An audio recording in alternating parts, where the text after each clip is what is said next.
मंच पर आसीन मेरे इष्ट गुरु भगवान एवं माँ जी के चरणों में मेरा शत शत नमन। भाइयों, हमारे जीवन में कर्म बहुत बड़ी अहमियत रखता है और इस जन्म के लिए नहीं, अगले जन्म के लिए भी बहुत बड़ी कीमत रखता है। रामचरितमानस में एक दोहा आता है, कर्म प्रधान विश्व रचि राखा, जो जस करो तो ता फल चाखा। सकल पदारथ है जग माही, कर्महीन नर पावत नाही। देखिए,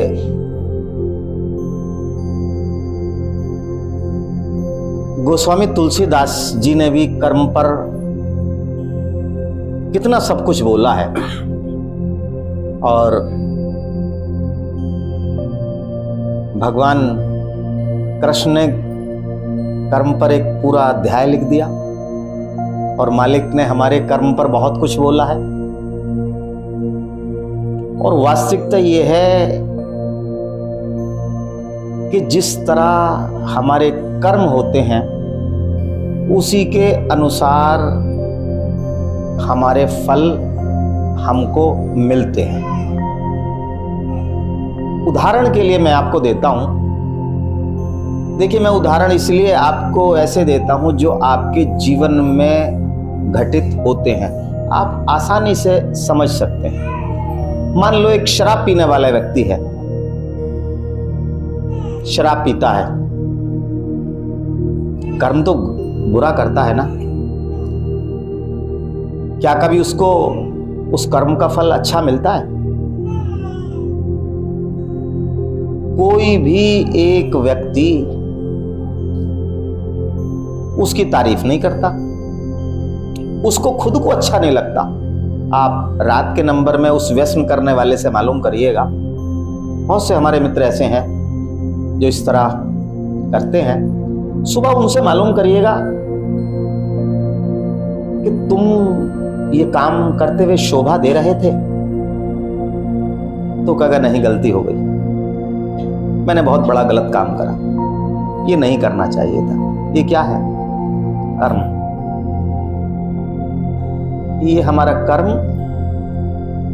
इमीडिएटली एकदम से उसका रेस्पॉन्स मिलता है, जवाब मिलता है कि हमने गलत कर्म करा है। एक चोर है, चोरी करता है, गलत कर्म करता है, उसके दिल में ये एहसास होता है कि इसके परिणाम घातक ही होंगे, आज नहीं कल, कल नहीं परसों होंगे। दूसरी कंडीशन में देखेगा, हम लोग, आप किसी बच्चे को या किसी को शहद जरा सा चटा दो उंगली से, तो क्या कभी वो थूकेगा? क्या करेगा? और छोटा बच्चा जिसे कुछ भी सेंस नहीं है, वो एकदम चाटने का प्रयास करेगा। उसको लगा कि मेरे साथ किसी ने अच्छा कर्म करा है, तो उसकी अंतरात्मा से उसके लिए अच्छा निकलेगा। बहुत मीठा मीठा खिलाया आपने और सुंदर है। ये क्या है? ये कर्म है। परमात्मा हमें इस कर्म का भी जवाब हाथों हाथ देता है, पर हम लोगों के दिमाग में ये भ्रम रहता है कि हम ये जघन्य अपराध कर रहे हैं, इसे कोई नहीं देख रहा। ये कर्म जो हम कर रहे हैं, इसे परमात्मा भी नहीं देख रहा। क्या ऐसा संभव है? क्या उसका फल नहीं मिलने का? अवश्य अवश्य मिलेगा। भगवान कृष्ण कहते हैं गीता में कि कर्म करना तेरे हाथ में है, पर उसका निस्तारण करना, उसका फल देना, ये मेरे हाथ में है। फल की इच्छा मत रख, चाहे अच्छा कर्म हो या बुरा कर्म हो। मैं अच्छे कर्म का भी निस्तारण करूंगा और बुरे का भी करूंगा, और जब मैं उसका परिणाम दूंगा तब बुरे कर्म का बुरा परिणाम दूंगा, अच्छे का अच्छा दूंगा। अब ये तेरे ऊपर है कि जब बुरे कर्म का परिणाम तुझे मिलेगा तो तू बिलबिलाने लगेगा, करा तू नहीं है भाई। जब पैसा ब्याज पर लिया है तो ब्याज देते हुए क्या आफत आ रही है? लिया भी तो तुम नहीं है, ये कर्म भी तो तुमने करा है, उसी के हिसाब से आपको उसके भागीदार हो। मैं अभी एक प्रसंग पढ़ रहा था। एक बार ऐसा हुआ, एक नगर में एक चोर रहता था, वज्र नाम का। उसकी नाम के हिसाब से ही परमात्मा ने उसका शरीर दिया था और उस नाम के हिसाब से ही परमात्मा ने उसका दिल दिया था। उसका काम यह था चोरी करना। चोर है तो चोरी का ही कर्म करेगा।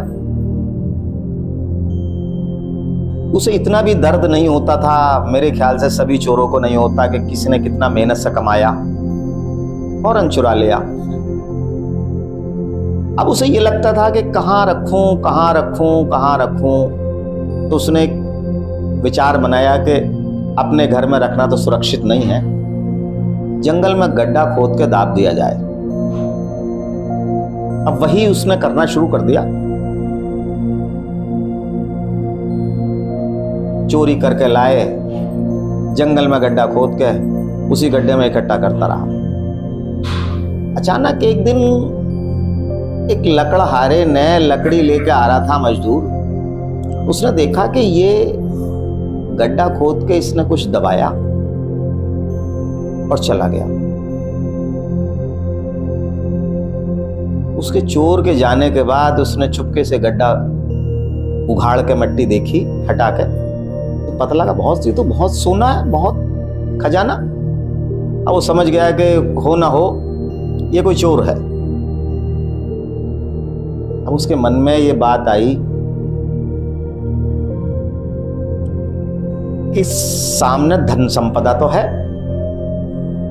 और मैं गरीब हूं, मुझे लेना भी है, पर मैं ये कहूंगा कि इसमें से 10% ले लो, 90% छोड़ दो। जिसका है उसे भी पता न लगे और परमात्मा को भी देखता रहे। उसने 10% निकाला अंदाज से और अपने पत्नी से जाकर बोला कि तू रोज पैसा पैसा करती थी, मैंने बहुत दिनों से पैसा इकट्ठा कर रहा था, ले आज तेरे लिए बहुत सारा धन लाया। उसकी पत्नी बोली कि तुम साधारण से मजदूर हो, कितना पैसा कमा लोगे, और जितना तुम लाए हो इस हिसाब से तुम्हारी 7 पुश्ते भी अगर करें तब भी नहीं ला सकते इतना। उस लकड़हारे की पत्नी ने सोचा कि ये कोई अपराध करके पैसा लाए हैं, मेरा धर्म ये बनता है कि इन्हें इस पाप कर्म से मुक्ति दिलवाई जाए। कारण ये है कि ये तो कराए, मैं इनकी अर्धांगिनी हूं, आधे की हकदार मैं भी हूं। तो उसने काम सोचा, उसने कहा कि भाई एक काम करो, तुम ये धन जो लाए हो, इस धन में से जितना धन हमारे खाने योग्य हो, हमें जरूरत हो उतना हम इस्तेमाल कर लें, और वरना तो ये परमात्मा के काम में लगा दो। तो उसके आदमी ने कहा कि भाई क्यों लगवा रही है परमात्मा के काम में? बोले इसलिए कि हम लकड़ी बेचने के बाद जो धन कमाते हैं उस धन से हम अपना पेट पालते हैं, भोजन इकट्ठा करते हैं। अगर भोजन के लिए जरूरत पड़ेगी तो हम इस धन में से ले सकते हैं, बचा हुआ धन हमारे किस काम का, परमात्मा के काम में लगा दो। वही हुआ। उसके दिमाग में बात आई कि यार फिर एक तालाब बनवा दो, सभी लोग जल पिएंगे, दुआ देंगे, परमात्मा का चिंतन करेंगे, परमात्मा कृपा करेगा, और मैंने जो अपराध करा है ये, इस अपराध से मुक्ति मिल जाएगी। अब ये बात सोचते सोचते प्लान बनाया और तालाब बनवा दिया। पर अचानक ये हुआ कि तालाब बनते बनते पैसा खत्म हो गया। तालाब में नीचे उतरने के लिए सीढ़ी वगैरह बन नहीं पाई। अब उसकी पत्नी ने कहा कि पैसा कम पड़ गया और पैसे की व्यवस्था फिर दोबारा करवाई जाए कि सीढ़ी बनेंगी तो आदमी जल लेके जाएगा। बात सही है। उसने फिर वही तलाश करना शुरू करा। फिर वही चोर उसने देखा, वही वो पैसा गड्ढा खोद के पैसा दबा रहा। फिर उस मजदूर ने, लकड़हारे ने फिर थोड़ा पैसा ठाया 10%। और ठाने के बाद, क्योंकि वहां तो इतना था संपदा कि 10% भी बहुत ज्यादा हो जाता है, अब उसने लाया पैसा, सीढ़ी बनवाई, कुछ मंदिर बनवा दिया भगवान शंकर का, भगवान विष्णु का, जैसे भी उसे दिमाग में आता रहा वो परमात्मा के काम में लगाता रहा। अब अचानक उसके जीवन का अंतिम समय आ गया। अब देखिए, अभी तक तो मैं आपसे मूल उद्देश्य अब है। अब कर्म उसने जो करा, चोरी का करा। चोरी करी ना, अपराध है। अब किस उद्देश्य से करी ये बात दूसरी है, पर चोरी करी है, अपराध है। परमात्मा के रजिस्टर में लिखा गया है कि चोरी करी है। अब एक तरफा उसके प्राण को लेने के लिए यमराज आ गए, दूसरी तरफा भगवान शंकर वगैरह सारे आ गए। अब यमराज प्राण निकालने लगे, उधर भगवान शंकर के दूत सामने खड़े हो गए कि भाई ऐसे नहीं जा सकता। कहते हैं नारद मुनि आए। नारद मुनि ने कहा यमराज से कि भगवान आप रुको, कारण ये है कि इन्होंने जो ये धन से जो इतने शिवालय वगैरह इस तरह का अच्छे कर्म करे हैं, उसका इन्हें पुण्य मिलेगा। तो यमराज बोले कि भाई उसका पुण्य तो मिलेगा, पर इसने चोरी का जो जघन्य अपराध करा है उसका भी पुण्य मिलेगा, वो भी तो उसे ही भोगना है।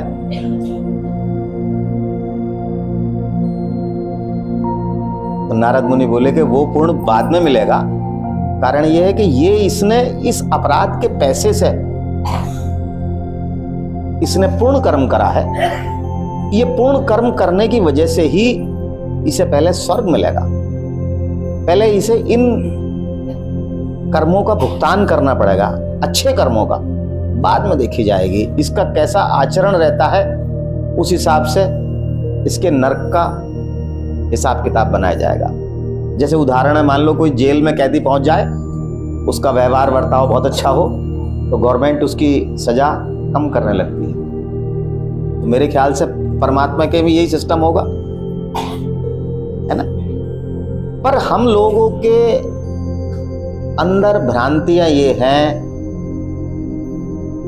कि हम लोग ये नहीं समझ पाते, और ये वास्तविकता है, अधिकतर लोग यही नहीं समझ पाते कि हमें इस संसार को छोड़कर जाना है। हम इस सत्य को स्वीकार नहीं कर पाते। कारण मैं आपको अभी यहीं बैठे बैठे सिद्ध कर सकता हूं। मान लो किसी की अवस्था 60 वर्ष हो गई, गवर्नमेंट 60-62 में रिटायर कर देती है। इसका मतलब क्या होता है, गवर्नमेंट ये मानती है कि इसकी सारी इंद्रियां शिथिल हो गई, कब गड़बड़ हो जाए कुछ नहीं पता, दिमाग कब सिस्टम सही को गलत करने लगा, गलत को सही करने लगा, कुछ नहीं पता। अब ये इस कार्य के योग्य नहीं है, इसलिए गवर्नमेंट हटा देती है। पर क्या कभी यहाँ बहुत सारी सासें बैठी हैं, बहुत सारे बुजुर्ग बैठे हैं, बूढ़े बैठे हैं, जो पोती पोते वाले हैं, सच्चे दिल से सोचना, क्या सबने अपनी बहूओं को राजकाज सौंप दिया? ये ही नहीं होना चाहिए। क्यों? ऐसा क्यों? पता है क्यों? उन्हें पता है कि हमें जीना है अभी, हमें जीना है अभी। हम इस सत्य को स्वीकार नहीं करना चाह रहे कि हमें मरना है। और परमात्मा ये कहता है, जिस दिन मैं चाहूंगा उस दिन तुझे उठा लूंगा। तेरे कर्म ऐसे है ही नहीं कि तुझे यहां छोड़ा जाए। तेरे कर्म ऐसे है ही नहीं यहां तुझे छोड़ा जाए।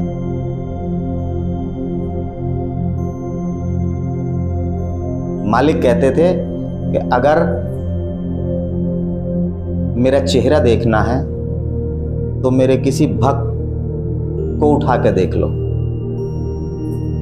उसका व्यवहार, उसका बर्ताव इस बात को बताता है कि मैं कैसा होऊंगा, मैंने अपने बच्चे को कैसी शिक्षा दी है।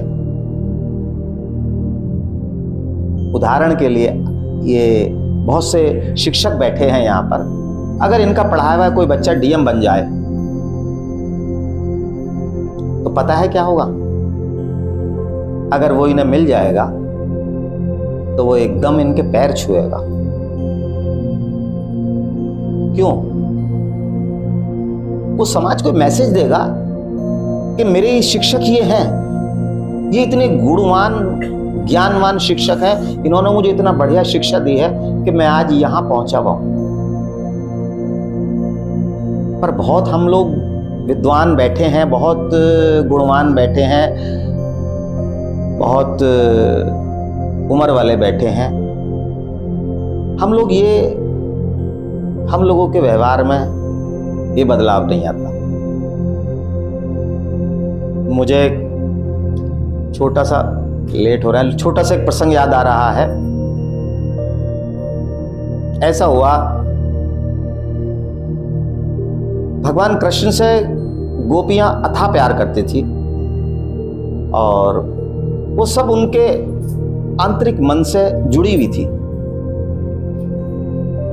कभी कभी ऐसा होता था, गोपियां उनके विरह में बेहोश हो जाती थी। जब वो बेहोश होती थी तो भगवान कृष्ण ने सबसे कह रखा था कि अगर कोई गोपी बेहोश हो तो मुझे बताना, मुझे उसे होश में लाने का मंत्र याद है। अब कोई भी गोपी बेहोश हो, फौरन भगवान कृष्ण पर खबर पहुंचे, भगवान कृष्ण पास में जाएं। वो समझ जाते थे कि इसका मन संसार से विरक्त हो चुका, इसकी जिज्ञासा केवल मेरे में है, इसकी इच्छा, इसकी कामना केवल मेरे में विलीन होने की है, इसीलिए बेहोश हो रही है। तो भगवान कृष्ण उसके कान में जाते और उससे कहते कि अब नहीं, तू प्रतीक्षा कर, मैं तब तुझे रास में बुलाऊंगा। और ये कहते के साथ ही, वो सुनते के साथ ही कान में ये शब्द, गोपी होश आ जाए। अब वो फिर उस समय की रास में जाने की प्रतीक्षा के चक्कर में फिर इसी जिज्ञासा में समय काटने लगे। अचानक ये हुआ, एक बूढ़ी गोपी ने कहा कि ये भगवान कृष्ण क्या मंत्र कहते हैं इन जवान लड़कियों के कान में, कोई ना कोई गड़बड़ है जरूर। आज मैं भी ये बेहोश होकर देखूं क्या होता है। अब उसने वही नाटक करा, बेहोश हो गई। भगवान कृष्ण पर खबर पहुंची कि वो गोपी जो है बेहोश हो गई। भगवान कृष्ण बोले, वो बेहोश हो गई? वो तो बूढ़ी है, बूढ़ी का मंत्र मैं नहीं जानता, मैं तो जवान का मंत्र जानता हूं। सबने कहा कि भाई देख लो, वो बेचारी बेहोश है, और जब आप सबको बचाते हो तो उसे भी बचाओ। भगवान कृष्ण बोले, वो बचने लायक ही नहीं है, उसे क्या बचाऊं? वो बचने लायक ही नहीं है। जब ज्यादा आग्रह हुआ तो भगवान कृष्ण पास गए, जाकर उससे बोले, उसके कान में कि इतनी बूढ़ी हो गई, आज भी तेरे दिल में दिमाग में परमात्मा का चिंतन नहीं है। ये नए हैं, ये नई गोपियां हैं, ये इन्हें मेरे विरह की अग्नि है, ये मेरे में विलीन होना चाह रही हैं, तो चाह ही नहीं रही, तू तो नाटक कर रही, ड्रामा कर रही।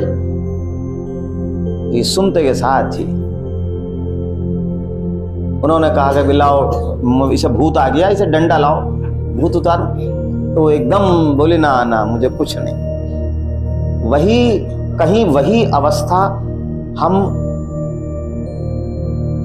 जो बहुत बहुत काबिल भक्त हैं मेरे मालिक के, कहीं उनकी तो नहीं है। देखिए, मैं आपको एक सत्य घटना बताता हूं, कुछ सेकंड और लूंगा आपके। अभी क्योंकि मैं पुराने भक्त पर बोल रहा हूं। एक मालिक के, वैसे मुझे कहना नहीं चाहिए ये शब्द, एक मालिक के बहुत नए भक्त हैं, मेरे नहीं, मैं किसी काबिल नहीं, मैं फक्कड़ आदमी, बिल्कुल साफ कहता हूं। मैं किसी गुरु नहीं हूं, ना ही मैं बनना चाह रहा मालिक मेरे को, ना ही मुझे बनना। एक मालिक के बहुत बहुत नए भक्त, शायद जिनका एडमिशन फर्स्ट सेकंड की क्लास में होगा। अगर आप बीएससी कर रहे हैं तो उनका एडमिशन शायद फर्स्ट या सेकंड क्लास में होगा, पर मालिक ने कुछ उन पर ऐसी कृपा करी कि शायद बीएससी पास वाले के लिए नहीं है। उन्हें कुछ ऐसा चीज दिखाई, ऐसे दर्शन करवा दिए, ऐसा अपने साथ। देखो, आपके इष्ट अगर योग्य होंगे तो जितनी योग्यता उनके अंदर होगी, वो अपने बच्चे के अंदर वो सारी योग्यता उड़ेलने का प्रयास करते हैं। एक शिक्षक का काम ही ये होता है कि जितनी मेरे अंदर योग्यता है, मैं अपने बच्चे के अंदर सारी उड़ेल दूं। शायद मेरे मालिक ने उनके प्राण तत्व को दूसरे लोग के दर्शन करवाए। नाम तो मैं नहीं लेने का, ना ही लेना चाहिए। तो मैं बता रहा हूं कि ऐसा नहीं है। कुछ लोग कहते हैं कि हमें प्रकाश का अनुभव नहीं होता, कुछ लोग कहते हैं कि हमें ओम का अनुभव नहीं होता। अब पता नहीं उसे ओम का अनुभव होता है या नहीं, प्रकाश का अनुभव होता है नहीं, पर मेरे मालिक ने उसे जहां की सैर करवा दी। अभी एक बोल रहे थे कि मेरे बच्चे मुझे वहां ले जाना चाह रहे हैं हवाई जहाज में बैठाकर, है ना। अगर ये एक बार हुआ है तो जरूरी नहीं है कि दोबारा ये जा पाए। एक ही बार हुआ है, बहुत बड़ी बात है, बहुत पैसा लगता है। तो मालिक ने मेरे उसे जहां की दर्शन करवाए हैं, बहुत किराया लगा होगा उसका। तो मैं कह रहा हूं, ऐसा नहीं है कि ये सब मिथ्या और बिल्कुल दिमाग से ऊपर उड़ने वाली बात है। होता है। और मेरे मालिक के दरबार में से शायद ही कोई भक्त ऐसा है जिसे नहीं मिला, और जिसे नहीं मिला है उसके कुछ कारण रहे हैं। एक भक्त ऐसे हैं जिन्हें उनकी इच्छाओं के अनुसार नहीं मिला, आज उनमें बड़ा विवाद चल रहा है पति पत्नी में। और ऐसा नहीं है कि वो बहुत उम्र वाले आदमी हो, अभी मेरे ख्याल से कुछ सालों से आने शुरू हुए हैं।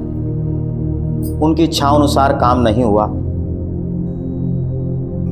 मुझे भी बड़ा कष्ट है, जो वो चाह रहे थे वो नहीं हुआ।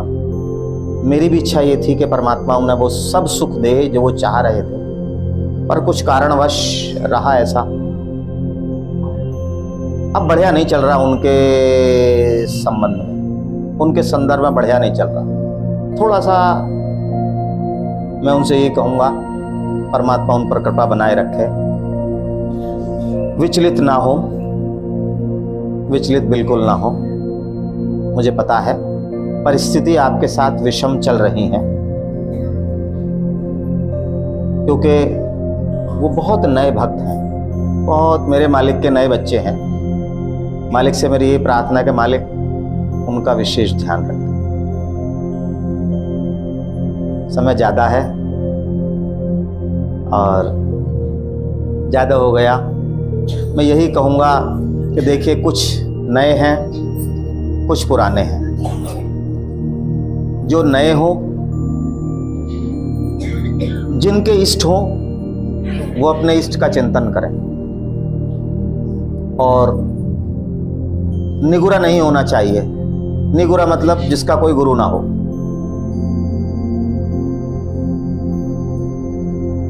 और जिसके जो इष्ट हों वो अपने परमात्मा का चिंतन करें, और किसी के अगर इष्ट नहीं हो तो वो मेरे मालिक का चिंतन करें। क्योंकि भाई देखो, मैं तो सेल्समैन हूँ, अपने मालिक का प्रोडक्ट बेचता हूँ। किसी के पास नहीं है तो मैं अपने मालिक का प्रोडक्ट बेचता हूँ, भाई ये लो, ये बढ़िया है, सबसे बढ़िया है है ना। अब बढ़िया है घटिया है आपको देखना है। तो मेरा मतलब ये है, आप अपने इष्ट का चिंतन करें। अभी यहाँ एक बेटी बैठी है,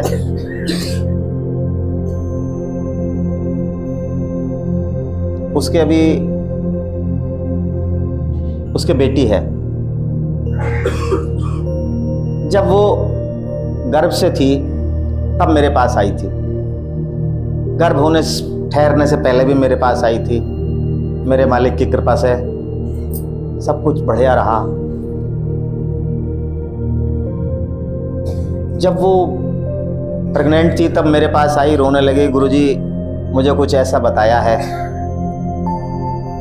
कि जिस दिन मेरी डिलीवरी होगी उसी दिन मेरे पति का शरीर पूरा होगा। और वो बात कहकर रोने लगी। क्या करूं, अबॉर्शन करवा दूं? तो पति से ज्यादा तो कुछ है नहीं।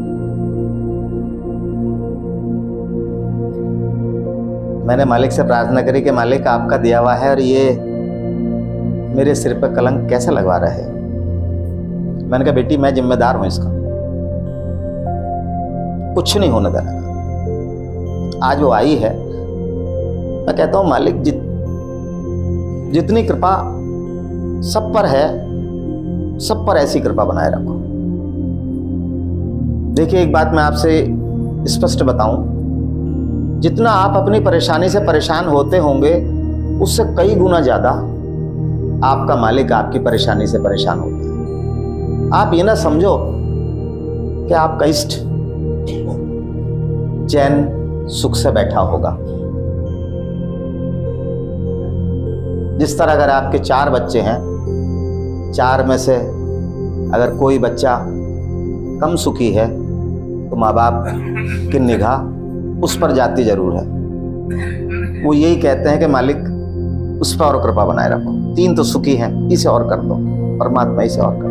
कारण क्योंकि वो उसे अपना मानते हैं।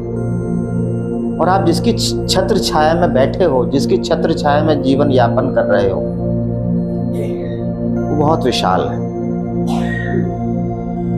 वो कभी भी ये नहीं चाह सकता है कि मेरा बच्चा दुखी हो, परेशान हो। हाँ, समय का प्रतिबंध कुछ नहीं है, पर ऐसा नहीं है कि आप आएं और खाली हाथ जाएं। और एक बात और है, मेरे मालिक जिसे डांटते हैं बहुत भाग्यशाली है वो लोग। दुनिया नहीं डांट सकती। जिसे मालिक ने डांट दिया, जिसे मालिक ने प्यार कर लिया, फिर उसका कुछ नहीं बिगाड़ सकता। बहुत अच्छा है। सब लोग अपने परमात्मा का चिंतन करें और सब लोग बैठ के देखें कि मेरे मालिक मेरे सामने बैठे हैं और एक प्रकाश आ रहा है वहां से और प्रकाश आपके हृदय क्षेत्र में जा रहा है, पूरा प्रकाश आ रहा है। उसके बाद आप महसूस करना शुरू करो कि अंदर से ध्वनि आ रही है, आवाज आ रही है, वो ओम के उच्चारण सी है। मन भटक जाएगा, कहीं और भाग जाएगा, फिर पकड़ कर लाओ, फिर भाग जाएगा, फिर पकड़ कर लाओ। इस तरह करते करते करते करते आपको अभ्यास हो जाएगा और एक परिस्थिति ऐसी आएगी कि जब परमात्मा का कुछ आपको महसूस होना शुरू होगा, ना प्रकाश दिखाई देगा, ना आपको आपके इष्ट दिखाई देंगे, बिल्कुल आपका मन विचार शून्य हो जाएगा। बिल्कुल आपको पता ही नहीं रहेगा कहाँ बैठा हूँ, क्या सोच रहा हूँ। ना ठंड लगेगी, ना गर्मी लगेगी, ना पैरों में कोई अकड़ाहट होगी, कुछ भी नहीं होगा, कुछ भी नहीं होगा। उस क्षण आपको कुछ अनुभव होना शुरू होगा। वो अनुभव जो होगा वो आपके लिए, ये समझ लो, प्रसाद कहूं मैं या कहूं कि जीवन का लक्ष्य, साधना का लक्ष्य, सत्संग का लक्ष्य कहो, निचोड़ कहो, क्या शब्द यूज करा जाए, सब कुछ वही है। उसमें इतना आनंद है, इतना आनंद है। देखो, मीठा का स्वाद वही जानता है जिसने चाखा है, अन्यथा कोई जानता ही नहीं। जो लोग उस स्वाद को जानते हैं उन्हें पता है कि उसमें कितना आनंद है। तो मेरा तो आप सब लोगों से यही कहना है, विनम्र निवेदन है, आदेश है। और दूसरी बात यह है कि आप अपनी इच्छाएं मेरे से भी ना कहो, किसी से भी ना कहो और मालिक से भी मत कहो। मालिक से मालिक को मांगिएगा, आपको इतना आनंद आएगा जिसका कोई जवाब नहीं।